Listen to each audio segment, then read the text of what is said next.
मूर्तिकार जानते हैं क्या होता है? मूर्तिकार वो होता है जो पत्थर में छेनी हथौड़ी से नक्काशी करके मूर्तियां बनाता है।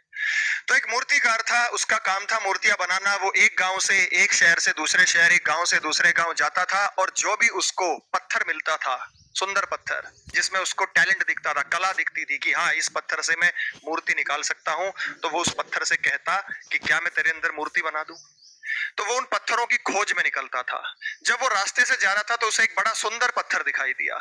उसे एक बड़ा सुंदर पत्थर दिखाई दिया और उसने उस पत्थर से कहा कि मैं एक मूर्तिकार हूं और मैं तुम्हारे अंदर एक भगवान की बड़ी प्यारी मूर्ति निकाल सकता हूं, लेकिन उसके लिए तुम्हें दर्द सहना होगा, उसके लिए तुम्हें यातनाएं सहनी होंगी, तुम्हें मेहनत करनी होगी और मेरे साथ आखिर तक बने रहना होगा। तो पत्थर ने कहा हाँ मैं तैयार हूं, मैं दर्द सहूंगा, तुम जितने मेरे ऊपर चोट लगाओगे मैं उस सहने के लिए तैयार हूं। तो मूर्तिकार ने कहा अगर सह लोगे तो भगवान निकलकर तुम्हारे सामने, भगवान तुम्हारे अंदर से निकलकर आ जाएगा और तुम्हें किसी मंदिर में लगा देंगे, सारे लोग तुम्हारी पूजा करेंगे। पत्थर ने कहा ठीक है शुरू करो। मूर्तिकार ने अपना छेनी हथौड़ा निकाला, उसने उस पर चोट बरसानी शुरू की।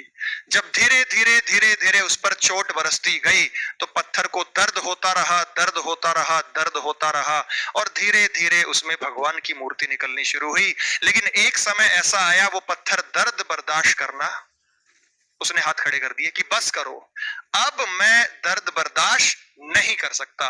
मूर्तिकार ने कहा कि जब इतना दर्द सह लिया थोड़ा दर्द और सह लो, खांचा निकल गया है, बस भगवान की आकृति बनानी है। तो उसने कहा नहीं मैं ऐसा नहीं करूंगा।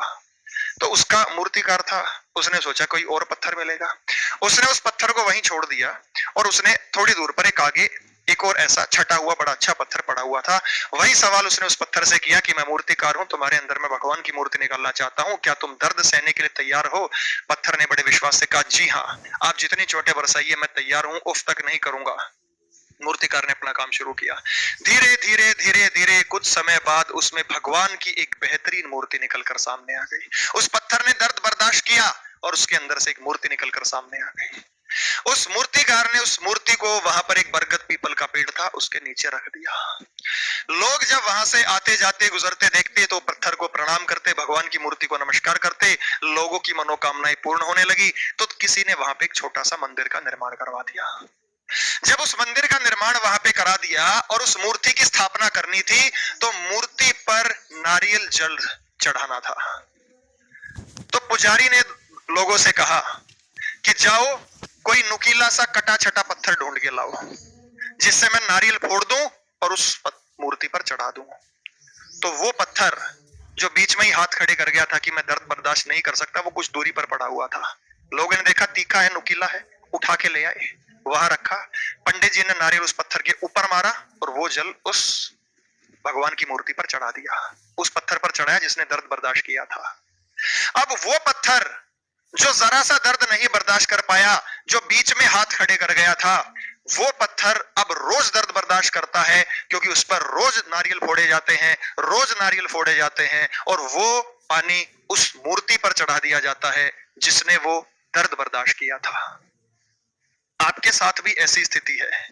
ये जो जीवन काल आपका भी चल रहा है, ये जो 2-4-5 साल का समय आपके पास है, ये उसी पत्थर की तरह है। शिक्षक तो एक मूर्तिकार है, शिक्षक आपके साथ मेहनत करेगा और आप में भगवान की मूर्ति बनाने की कोशिश करेगा, आपको कामयाब बनाने की कोशिश करेगा क्योंकि भगवान का मूर्त तो हर प्राणी मात्र के अंदर है।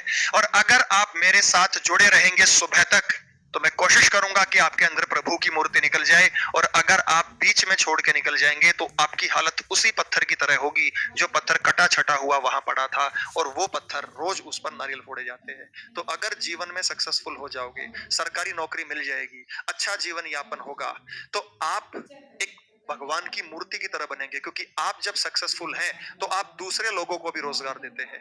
अगर कोई व्यक्ति एक कंपनी शुरू करता है, जैसे हमने प्रूडेंस कोचिंग शुरू किया था, अभी कैरियर ऐप है, तो कितने लोगों को रोजगार यहाँ पर मिला हुआ है, कितने बच्चे यहाँ पढ़ रहे हैं।